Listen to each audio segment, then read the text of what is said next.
agriculture for farm people. After that, many states followed it. But till today, there has been many governments which are coming in, trying to follow that scheme. Now, our Chief Minister is following the root steps of Dr. M. Karunanidhi Avargal.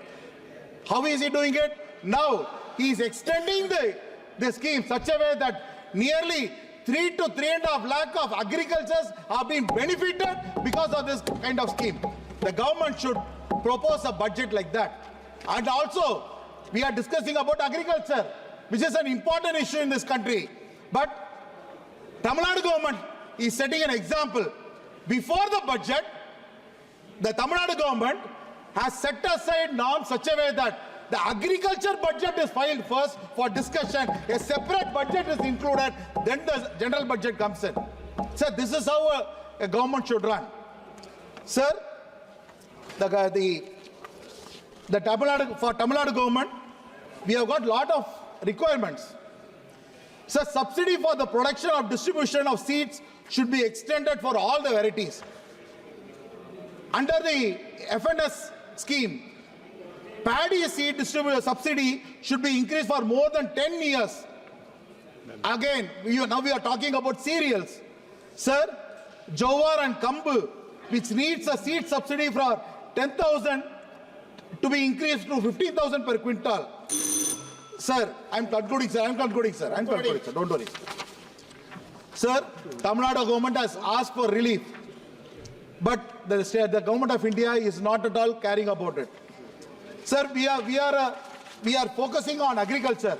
We are facing a lot of difficulties, but the government of India doesn't even have time to look at that. Sir, the GST is laid for rice. Sir, 5% for GST on rice, which has to be reduced. Sir, 32 metric tons of wheat was allocated for Tamil Nadu, but now it is reduced. It has to be increased. Sir, request the wheat allotment to be increased. Sir, kerosene distribution, which is a major issue in Tamil Nadu, it has been reduced. Sir, I am concluding, sir. 1 minute. Sir, we are people living in hilly area, they have to be benefited. Sir, and another important thing is that whenever any government comes to power, the major thing that they are talking about is for employment. But this government, after the government came in, I don't think that there is any improvement in the employment rate. Generation. And also, one example I want to quote, sir. Please give me a minute more, sir. One example I want to quote. Sir, I have been in this August House in the last session and I have been re-elected again. But I have been fighting from the day one for installation and opening of the Vellore airport. I fought in this house and the government gave money. The airport was implemented. I am concluding, sir. Sir, during the election last time, our Honorable Prime Minister visited Vellore. He landed in the same Vellore airport. He made his arrival there. He went into Vellore district and campaigned. But till today, the airport has not seen an opening ceremony at all, sir. We are waiting for that. Sir, thank you. And also, thank you, Honorable Member. Money has been asked for defense. I am concluding, sir. Madam Finance Minister, you are allocating a lot of money for the defense. We are happy about it. But one issue I want to bring to your notice. There are a lot of ex-servicemen in the country. They are all going for treatment to medical hospitals. But in many areas, private hospitals are not giving proper treatment at all. The families which have suffered in war and they lost their organs or hand or leg or handicapped still are facing a big difficulty. Even in Vellore, lot of private hospitals are ignoring the ex-military persons for medical assistance. Okay, thank you. Sir, Honorable Member M. Sir, Sir, I am concluding, sir. Last point, sir. No. Last point, I am concluding, sir. 30 seconds, you come, Sir, please. 30 seconds. Sir, we are citizens of India. We want work with India. When we want to work with India, we want to work with the government also. But the government has to make sure they do not see Tamil Nadu as an enemy state. Okay. They have to see it as a state of India. Please start. Sir, Speaker, sir, please permit me to speak from this seat, sir. Sir, respected sir, I thank you for giving me the opportunity to speak on the supplementary demands of grants 2024 and 25, sir. Sir, on behalf of my party, Telugu Desam Party, under the leadership of our Honorable Chief Minister Sri Nara Chandrababu Naidu Garu, we welcome the supplementary demands for grants 2024-25 and the appropriation bill, sir. Sir, you are all aware that, the confidence level in the world itself has gone up because, our Honorable Prime Minister has brought so many schemes in this country, sir, to take care of, poor people. Sir, now, if you see that also, sir, in the world itself, now there are 210 notified countries. Out of that, more than 50% of the countries are all approaching our Honorable Prime Minister for resolving this problem, sir. He is looking like a big brother in the entire world, sir. So now, sir, if you take here, this in the last general budget earlier this year, sir, during the monsoon session, the NDA government, under the leadership of Sri Narendra Modi ji, recognizing the dire situation that my state of Andhra Pradesh was in, announced funding of more than 25,000 crores for our state, sir, our capital and infrastructure overall. So I am very, very thankful to, sir, our Honorable Prime Minister and our Honorable Finance Minister. Sir, this will only brought life back into our state, but also inspired by fellow Andhra brothers, sir. Since previous government was looking after only welfare, not the development. Now at least under the leadership of our Chief Minister Chandrababu Naidu Garu, the development is also we are going to see in entire Andhra Pradesh, sir. Sir, inspired by our Prime Minister Narendra Modi's vision for an Atmanirbhar Viksit Bharat, our Chief Minister, Andhra Pradesh Chief Minister launched this scheme, Swarna Andhra 2047, sir. There, he is aiming for 2.4 trillion economy with the state annual growth of rate of 15%, sir.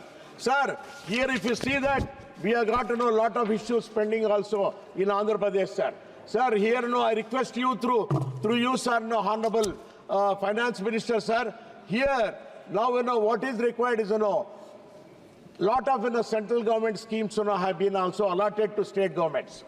But actually, state governments are unable to fulfill those projects, sir, because for paucity of funds.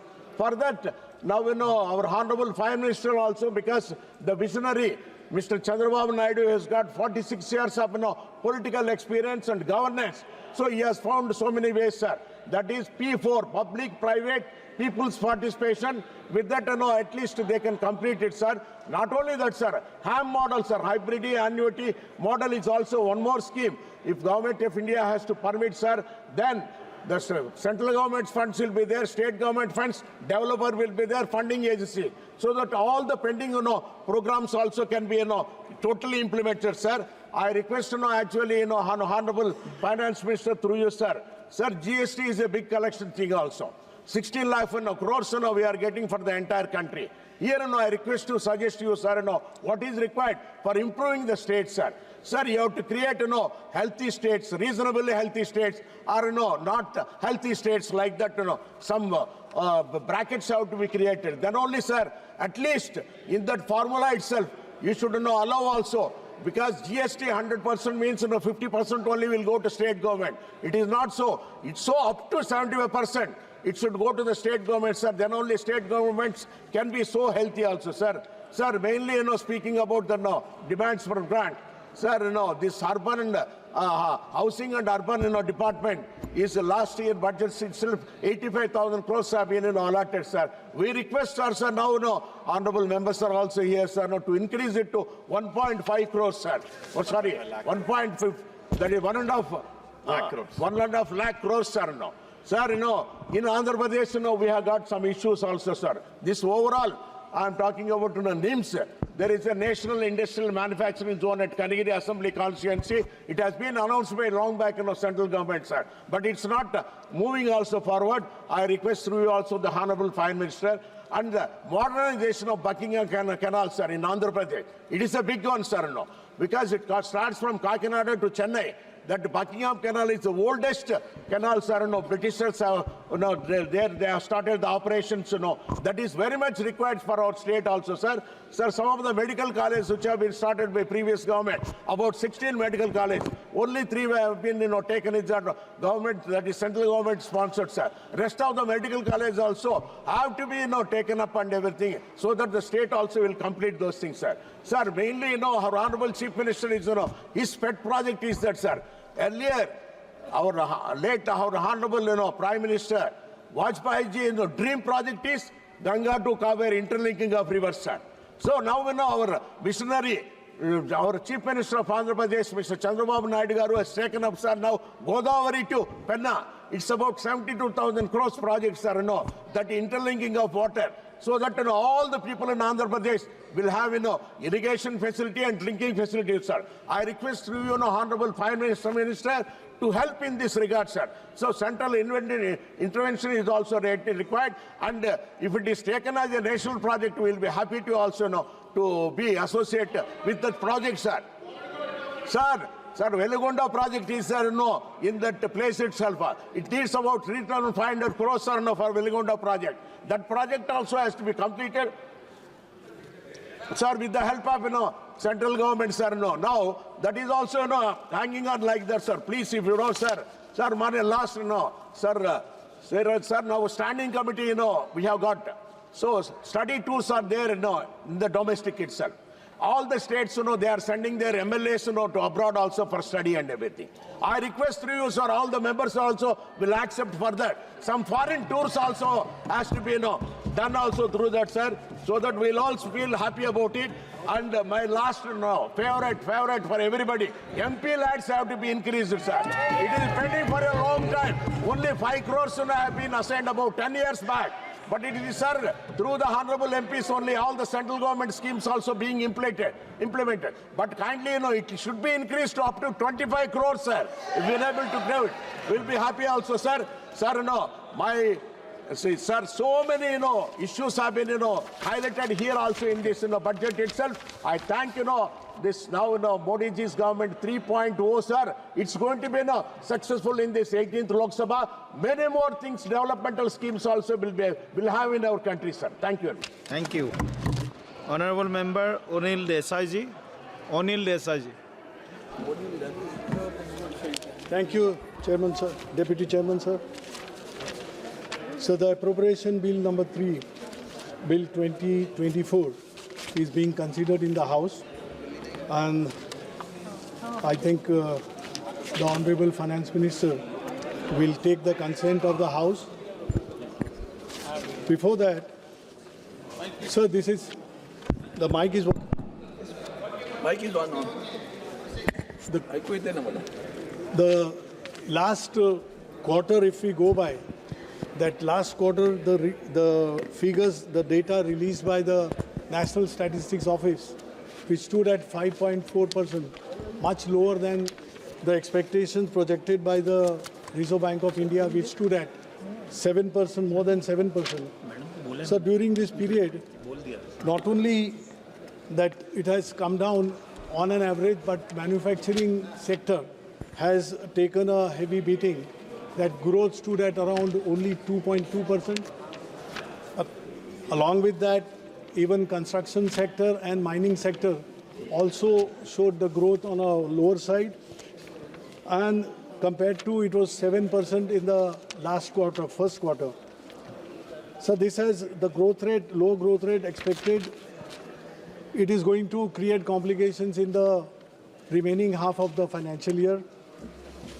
This is going to impact the economic growth, economic performance in the second half. The fiscal management will be also issue, and it will be a challenge for the government to contain it at a lower level. And if the target of 4.9% is to be achieved, it will have to cut down majorly on its government expenditure. And when the government expenditure comes down, or it is reduced, it is already, the result is that growth in unemployment, as it is, we have seen the effects of slower activity, which is already there in the society, in the country. The question is how we will mop up for the rest or how we'll be able to contain. The only answer what we see that private investment need to come into play. Whether the conditions prevailing in the country will induce the private investment come and really boost the economy. It's it's a big question in front of the not only government but for the people of India as the society, after all, society is suffering. So today India's youth is restless as unemployment is growing by the day. He is in the search of the job. The government, central government tries its best by declaring schemes like startup, giving some concessions, declaring that skill will be taken into account and skill centers are being opened by the day. But this remains on the paper. The reality on the field is something different.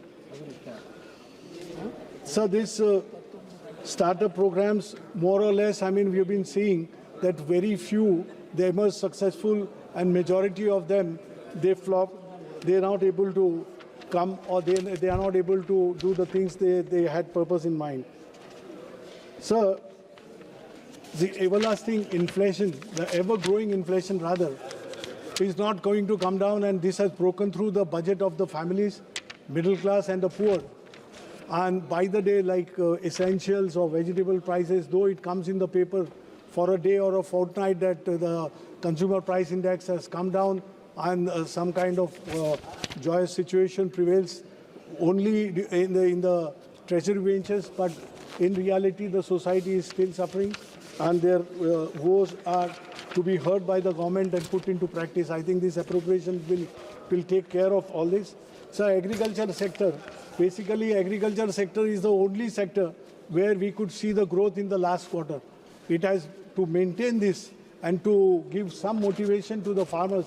The reality is the government should think of giving MSP the way they are thinking, the way it is being calculated by the farmers. It is not that doubling the income of the farmers in so-and-so period, which could never take place, but it should not be an everlasting phase.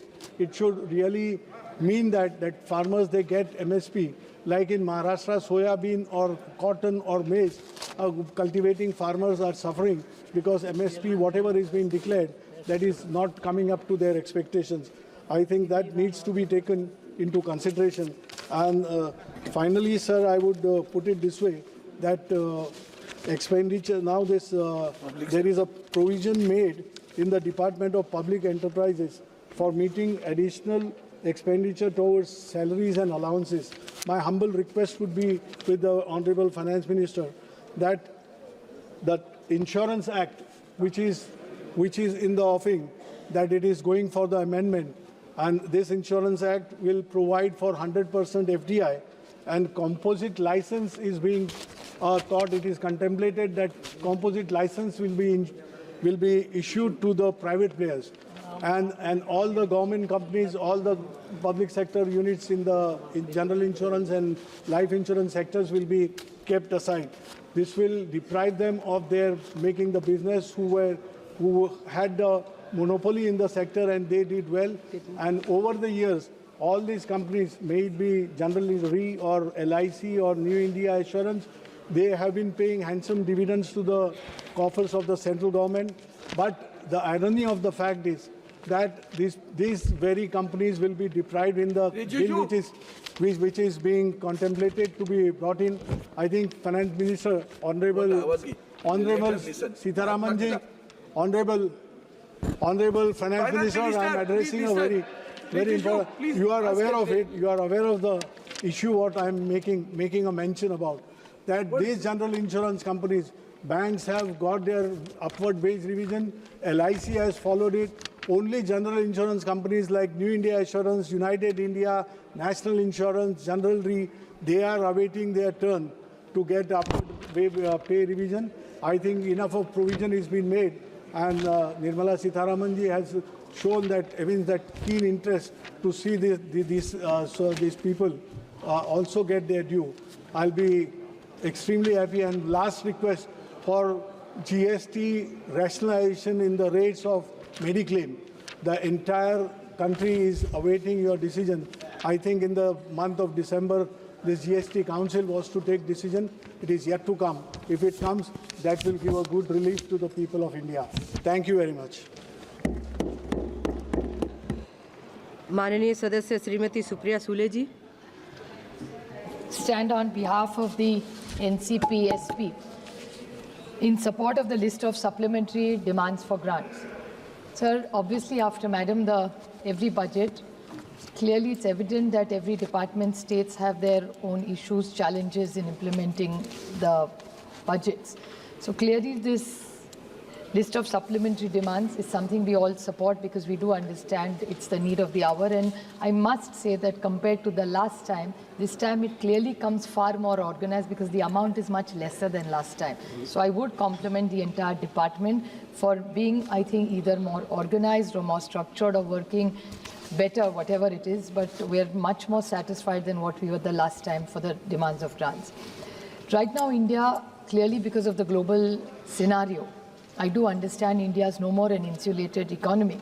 So we do understand that every economy which is not insulated has its own challenges. And I think we really need to put all our minds, and this entire house needs to be together in what awaits India's economy in the world scenario. Because clearly a few points which everybody earlier has said that the growth has come down to 5.4, which is clearly alarming, and I'm sure the Honorable Finance Minister is also as alarmed as we are. But clearly a decrease in consumption growth, persistent inflation, necessity of sticking to a monetary policy, the alarming lower private investments and sluggish FDIs clearly are worrying all of us. The job, I just would like to have pointed questions to the Honorable Finance Minister, because as we are elected representatives, there are a few questions, if you could kindly in a reply reassure the nation as what steps is this government taking for job creation given the scenario and the economy where it's going? How are you going to increase the consumption or the purchasing power right now, considering the growth has slowed down? The food and retail inflation, how are you going to reduce it? What steps are you going to take? How are you going to increase? India was always a savings economy. With the changing scenario, the global scenario, people are clearly, it's becoming a more spending economy. There was a time where interest rates used to be at 11 and 13%, used to be double digit. Now it's come down to 6 and 7. So people are not saving as much as they do, which is going to hurt our economy in the long run eventually. And the increase in income, given this scenario and slowing down, how are incomes going to increase for the earlier questions? And how are you going, what steps, specific steps is this government going to take to increase domestic investments? Earlier when she brought in the bill for banking, which we all supported, I even brought out an issue of the NBFCs. I would like to ask, just out of concern, that NBFCs are encouraging, they are growing. But there are a lot of deposits which people put. Is there a regulator that she has in mind for all these NBFCs? Because these are people, these NBFCs reach the last person. So it has to be regulated. So what are the checks and balances or mechanism that this government has in mind so that they all feel very safe and secure like normal banks do? So that's my first question. The other question I'd like to ask the Honorable Finance Minister is, we have a huge unorganized sector in this country. So even in today's reply, in the morning, there was a reply given by the government that they are trying to consolidate the entire unorganized sector and bring them under some protection scheme, that all the schemes that are done by the government of India are supported. It's called some 21-point program that this government has started. So if there is a huge unorganized sector even today in India, how are you going to consolidate, and is there a timeline for it? Because today you have said you've got about 30 crore people under that scheme, which is not clearly covering all the unorganized sector. So what steps are you doing? And there has to be a timeline.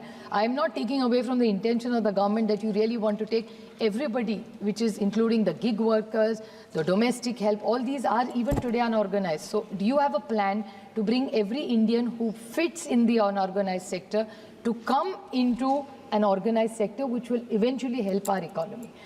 The fiscal deficit, which a lot of people have spoken about me, but I would like to ask her about, is that you keep talking about a $5 trillion economy, which a size of our economy will reach $1 trillion quite easily. I don't think whether they were in power or we would reach $5 trillion economy just because of the size of our country. But if you have to look at the fiscal deficit. One way of is to print more notes. If you print more notes, clearly the inflation will go up. Tax is increasing, you're saying more people are coming in the tax. But what specific steps are you taking? Because whatever numbers are showing that the foreign borrowing has substantially gone up in this country.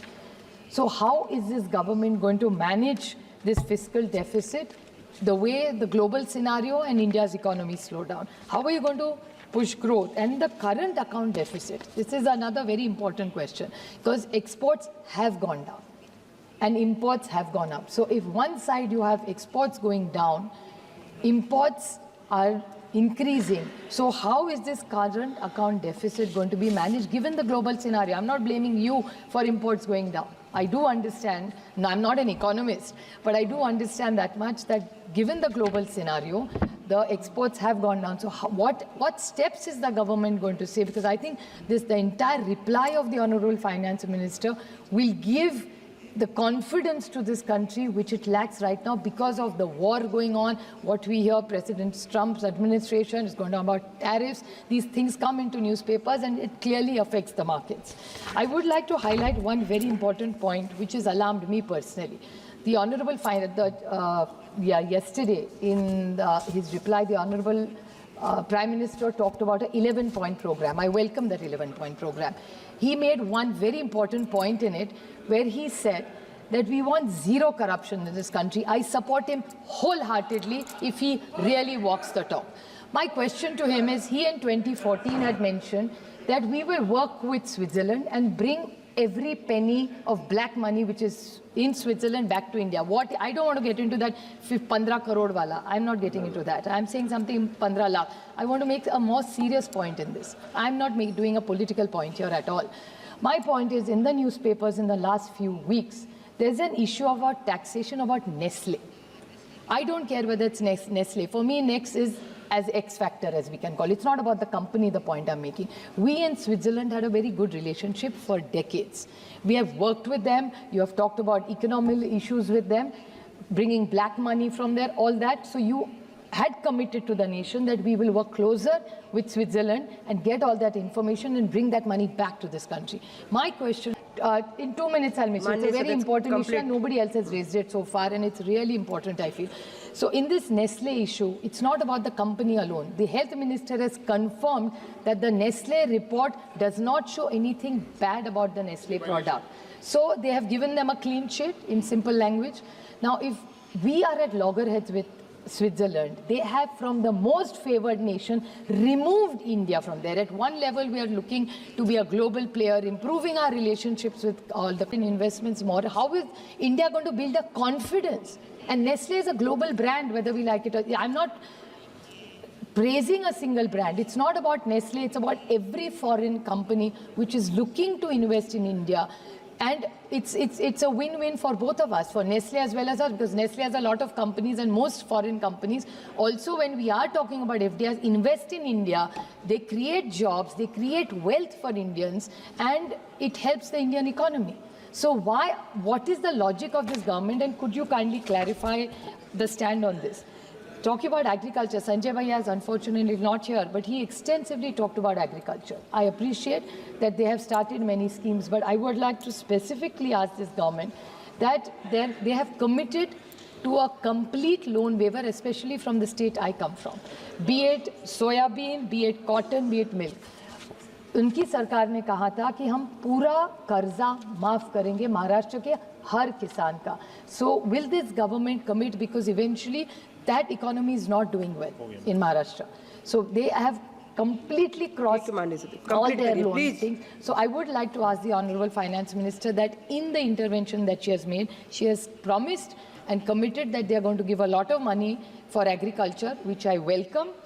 But will there be a complete loan waiver? And आज ही सुबह हमारे नासिक के जो सांसद है बगरे sir, उन्होंने जो which is a combination, वो एग्रीकल्चर मंत्रालय, कॉमर्स मंत्रालय और फाइनेंस मिनिस्टर तीनों को मिलकर इसका निर्णय लेना पड़ेगा कि महाराष्ट्र में प्याज, सोयाबीन हो, दूध हो या कपास हो, बट सबसे अभी क्राइसिस चल रहा है प्याज का. सो द कॉमर्स मिनिस्ट्री ने 40% से 20% एक्सपोर्ट का टैक्स अभी लगाया है। उसके बाद पिछले हफ्ते 4,000 रुपये क्विंटल में जा रहा था, आज 1,500 रुपये में प्याज आया है। आज किसान महाराष्ट्र में रो रहा है। तो मेरी फाइनेंस मिनिस्ट्री से विनती है कि आप कॉमर्स मिनिस्ट्री और एग्रीकल्चर मिनिस्ट्री से बात करें, कंसोलिडेटेड। धन्यवाद माननीय क्योंकि हमेशा वो कहती है माननीय सदस्य price Shri Naresh Mahaske ji, stabilization fund. If you can intervene, then it will be of great help to us. Just two last points. You have even asked for money for census and surveys in this thing. My question, and it's chalu hai.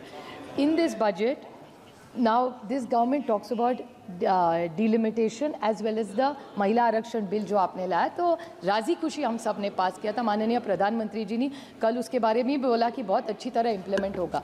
अगर वो 29 में implement होना हो तो when will this government have this census माननीय सदस्य delimitation? Naresh Mahaske ji, Constitutions are 23 lakhs, मेरा निर्वाचन क्षेत्र आज 23 लाख।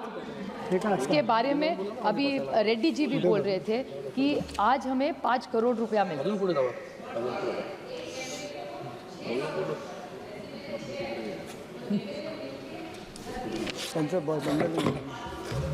धन्यवाद। धन्यवाद माननीय सदस्य, प्लीज। धन्यवाद।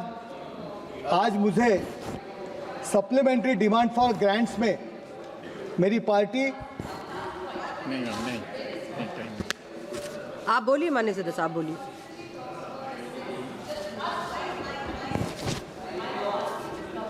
मेरी पार्टी शिवसेना की तरफ से बोलने का आपने अवसर दिया।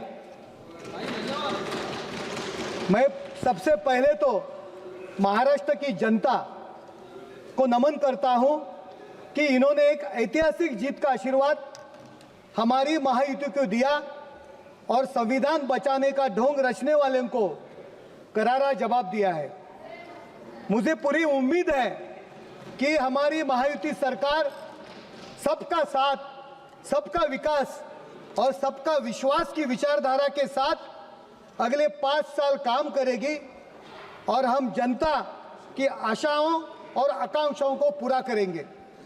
महोदय, आज जब हम अमृत काल की बातें करते हैं तो हम बात करते हैं पिछड़े वर्ग के विकास की, महिलाओं की विकास की, युवाओं के विकास की और सबसे महत्वपूर्ण इस देश के विकास की। और हमारे लिए हमारे पंतप्रधान जी और वित्त मंत्री जी पूरी लगन के साथ काम कर रहे हैं। बैंकिंग क्षेत्र हो, रिकॉर्ड एफडीआई हो, डिजिटल इंडिया हो, स्वच्छ भारत हो या आवास योजना, इन सभी के कारण आज देश एक नई दिशा में जा रहा है, विकसित भारत की तरफ जा रहा है। यूपीए के समय हमारी अर्थव्यवस्था अनर्थ व्यवस्था बन गई थी और रोज अखबारों में सिर्फ भ्रष्टाचार, आतंकवादी हमले और बर्बाद होती अर्थव्यवस्था की खबरें आती थी। लेकिन आज हम भारत को विश्व की सबसे बड़ी अर्थव्यवस्था के रूप में देखते हैं। भारत में निवेश देखते हैं और रोजगार देखते हैं। आज भारत ध्रुव तारे की तरह विश्व की पटल पे चमक रहा है। मैं आपको एक उदाहरण देता हूं, कैसे कांग्रेस ने अर्थव्यवस्था को बर्बाद किया। यूपीए के सरकार की तरफ से जारी 1.31 लाख करोड़ रुपए के ऑयल बॉन्ड्स का भुगतान मौजूदा व आगामी केंद्र सरकार को इस वर्ष अक्टूबर से लेकर मार्च 2026 के बीच करना होगा। इस दशक पहले केंद्र सरकार की तरफ से जारी इस मूल्य के 2 बॉन्ड्स के लिए अब मूल और ब्याज के तौर पे 20,000 करोड़ रुपए का भुगतान करना है। इसके बाद वर्ष 2023 में सरकार को 22,000 करोड़ रुपए का बॉन्ड्स और 2024 में 40,000 करोड़ रुपए का बॉन्ड्स का भुगतान करना होगा। इस वर्ष 2026 में 37,000 करोड़ रुपए का उनका बॉन्ड्स लोन का बोझ उठाना पड़ेगा। और दूसरी तरफ हमारी सरकार ने तेल और गैस क्षेत्र में सब्सिडी को 85% तक घटाने का ऐतिहासिक कार्य किया है। 2013 में ये सब्सिडी $25 मिलियन थी, अब $3.5 मिलियन तक सिमट गई है। इसके अलावा पेट्रोलियम तेल, बिटुमिन्स खनिजों के प्राप्त तेलों के निर्यात मूल्य भी बढ़ोतरी हुई है। 2014 में ये $60.84 बिलियन था, जब $84.96 बिलियन तक पहुंच गया है, जो वैश्विक बाजार में हिस्सेदारी का 12.59% है। यह सिर्फ आंकड़ों का नहीं, विचारधारा का भी है। ये फर्क, आपने कर्ज निर्भर भारत बनाया, हमने आत्मनिर्भर भारत। महोदय, मागच्या सत्रामध्ये मी म्हणालो होतो, काँग्रेसमध्ये राहुल जी आल्यानंतर राहुल काल सुरू झालेला आहे। राहुलजींच्या कृपेने महाराष्ट्राच्या महाविकास आघाडीमध्ये सुद्धा राहुल काल सुरू झालेला आहे। कांग्रेस के लिए मैं एक सनी देओल का एक डायलॉग बोलना चाहता हूं।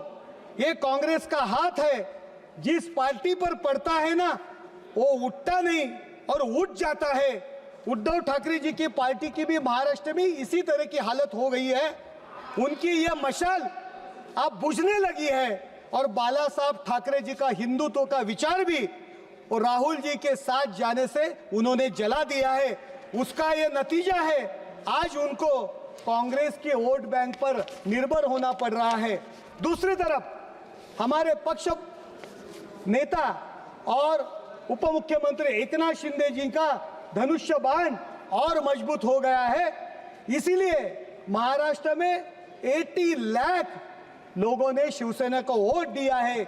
एकनाथ शिंदे जी के नेतृत्व पे विश्वास रखा है, क्योंकि उन्होंने हिंदुत्व बचाने का काम किया है। संविधान में जो दायित्व हमें दिया गया है, उसको लाड़की बहन योजना, लाड़का बाहू योजना, अपना दवाखाना, समृद्धि महामार्ग और कोस्टल रोड जैसी योजना के माध्यम से पूरा करने का काम उन्होंने किया है। आज इस सप्लीमेंट्री डिमांड फॉर ग्रांट्स में मैं पंतप्रधान जी और वित्त मंत्री जी को भी धन्यवाद देता हूं। आज उसके माध्यम से 83 ग्रांट्स और 3 अप्रोप्रिएशन के माध्यम से कुल 762.56 करोड़ की राशि दी गई है और इसमें से 44,142.87 करोड़ का व्यय नेट कैश आउटगो के रूप में और 43,618.53 करोड़ की धनराशि विभिन्न मंत्रालय और विभागों की बचत और बढ़ी हुई प्राप्तियों के माध्यम से पूरी की जाएंगी। कृषि क्षेत्र के लिए 7,691.81 करोड़ का प्रावधान किया है, जिसमें किसानों की समृद्धि और आत्मनिर्भरता पे विशेष जोर दिया गया है।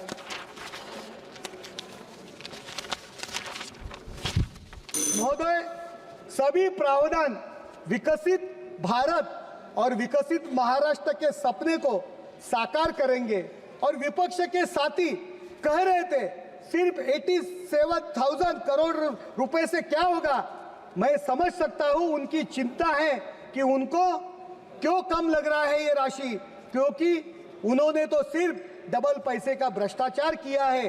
चाहे 2G हो, CWD हो और अब एक नया स्कैम आया है। राहुल जी ने इंडिया अलायंस के नेतृत्व के नाम पे क्षेत्रीय पार्टी को बर्बाद करने का एक स्कैम कर रहे हैं। जो विपक्ष के साथी कह रहे थे भारत की अर्थव्यवस्था बुरी है, उनके लिए मैं कुछ आंकड़े देना चाहता हूं। 2014 से 2024 के बीच में बैंकों की शाखाओं में उल्लेखनीय वृद्धि हो गई है। मार्च 2014 में कुल 1,17,990 शाखाएं थी, अब बढ़ के 1,65,501 हो गई है। दो मिनट। ग्रामीण शाखाओं की संख्या 41,855 से बढ़ के 55,372 हो गई है। इसी तरह सेमी अर्बन शाखा है 32,504 से बढ़कर 45,314 और अर्बन शाखा है 21,007 से बढ़कर 29,276 हो गई है। यह विस्तार ग्रामीण और शहर की भारत के बीच वित्तीय समावेशन मजबूत कर रहा है। इस नई ऊर्जा और दृष्टिकोण के साथ भारतीय अर्थव्यवस्था दुनिया के लिए एक मिसाल बन गई है। ये केवल सुधार नहीं है, बल्कि एक सशक्त और समृद्ध भारत का निर्माण की यात्रा है। इस अप्रोप्रिएशन बिल का मैं समर्थन करता हूं। अंत में विपक्ष वालों को एक शायरी के माध्यम से मैसेज देना चाहता हूं। इस मोड़ पर घबरा कर न थम जाइए आप, इस मोड़ पर घबरा कर न थम जाइए आप, जो बात नहीं है उसे अपनाइए आप। डरते हैं क्यों नई राह पर चलने से हम आगे चलते हैं, पीछे आइए आप। धन्यवाद। माननीय सदस्य श्री मनीष तिवारी जी। सभापति महोदय, आपका बहुत बहुत धन्यवाद। सप्लीमेंट्री डिमांड्स फॉर ग्रांट्स एक उक्त समय है कि भारत की अर्थव्यवस्था के ऊपर एक बार दोबारा से व्यापक चर्चा करने का, और ये चर्चा उस समय हो रही है जब दूसरे तिमाही में भारत की जो अर्थव्यवस्था है उसका वृद्धि रेट 5.4% पे आ गया है। आरबीआई का अनुमान था कि अर्थव्यवस्था 7% से बढ़ेगी। उपभोक्ता की खपत कमजोर हुई। निगमित आय कर में 2019-20 में कटौती करने के बावजूद जो निजी निवेश है वो निजी निवेश बढ़ा नहीं है। गवर्नमेंट कैपिटल एक्सपेंडिचर की बैसाखी के सहारे ये अर्थव्यवस्था चल रही है। इस वर्ष 15,01,890 लाख करोड़ का सरकार की तरफ से कैपिटल एक्सपेंडिचर होगा, पर जैसे ही सरकार ने इसके क्रम में थोड़ी सी कमी की है, अर्थव्यवस्था के ऊपर उसका सीधा सीधा असर दिखना शुरू हो गया है। भारत का जो निर्यात है वो कम हुआ है। गुड्स जो का क्षेत्र है उसमें जो भारत का शेयर है पूरी दुनिया की अर्थव्यवस्था का वो सिर्फ 1.8% है, और सर्विसेज में वो शेयर 4.3%। इस परिप्रेक्ष्य में सरकार सदन के समक्ष 87,762.56 करोड़ की मांग लेके आई है, जिससे जो सरकार का वित्तीय घाटा है या जो सरकार का खर्चा है वो 39,8,276.56 लाख करोड़ पर पहुंच जाएगा। सभापति महोदय, कोई भी अर्थव्यवस्था 5 बिंदुओं पे खड़ी है। सबसे पहला सेविंग्स बचत, दूसरा कंजम्पशन खपत, तीसरा इन्वेस्टमेंट निवेश, चौथा प्रोडक्शन उत्पादन, और पांचवा एम्प्लॉयमेंट यानी रोजगार। और इन्हीं पांचों मापदंड के ऊपर भारत की अर्थव्यवस्था के, और दुर्भाग्यपूर्ण तरीके से कहना पड़ रहा है, पर कच्छे उड़े हुए।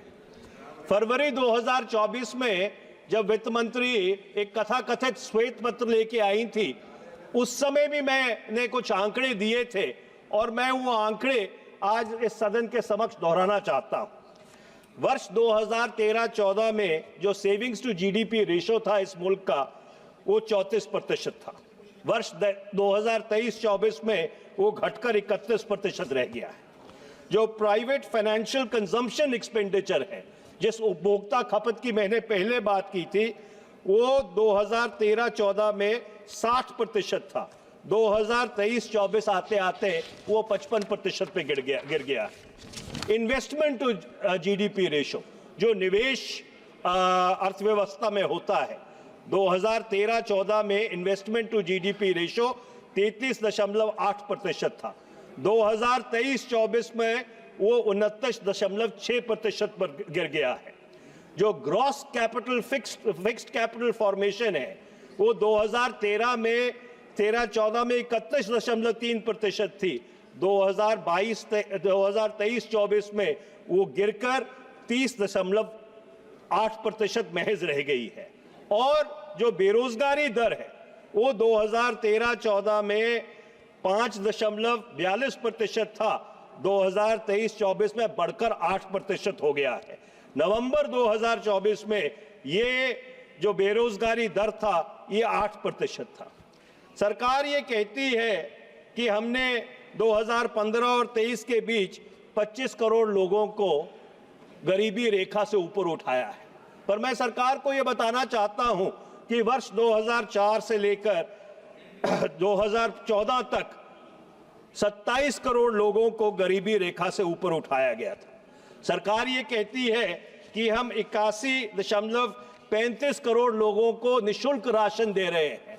हम नेशनल फूड सिक्योरिटी एक्ट लेके आए थे जब हम सरकार में थे। हम चाहेंगे आप 140 करोड़ लोगों को निःशुल्क राशन दीजिए, पर बुनियादी सवाल ये है कि रोजगार कहां है? आपके अर्थव्यवस्था में रोजगार नहीं पैदा हो रहा, इसलिए आपको निःशुल्क राशन लोगों को देना पड़ रहा है। सरकार ये कहती है कि पिछले 5 साल में जो कृषि का वृद्धि दर है वो 4.18% था। इस वर्ष वो गिरकर 1.41% रह गया है। अगर 5 वर्ष में सभापति महोदय कृषि का वृद्धि दर 4.18% से बढ़ा था, तो पिछले 10 वर्ष में मनरेगा का बजट इतना क्यों बढ़ा है? 2013-14 में जिसे ये सरकार गड्ढे खोदने की स्कीम कहती थी, उस पे लागत आती थी 32,992.83 करोड़। 2024-25 में वो बढ़कर 86,000 करोड़ हो गई है। जो परसेंटेज थे मनरेगा के तहत 2014-15 में सिर्फ 165.64 करोड़ परसेंटेज थे, 2023-24 में 309.1 करोड़ परसेंटेज हो गए हैं। मैं सरकार से ये कहना चाहता हूं, पिछले इतने वर्ष से जो हमारे किसान हैं वो सड़क पे बैठे हैं। हमारे जो किसान हैं वो दिल्ली आने की कोशिश कर रहे हैं सरकार से बात करने के लिए उन मांगों के ऊपर जिन मांगों को सरकार ने स्वीकार किया था जब वो 3 काले कानून उन्होंने वापस लिए थे। मैं सरकार से पूछना चाहता हूं कि ये किसानों से बात करने के लिए तैयार क्यों नहीं है? एक तरफ तो आप किसानों को अन्नदाता कहते हैं और दूसरी तरफ आप उनकी तौहीन करते हैं, उनके ऊपर टीयर गैस छोड़ते हैं, उनके ऊपर रबर बुलेट्स चलाते हैं और भारत के किसानों की आप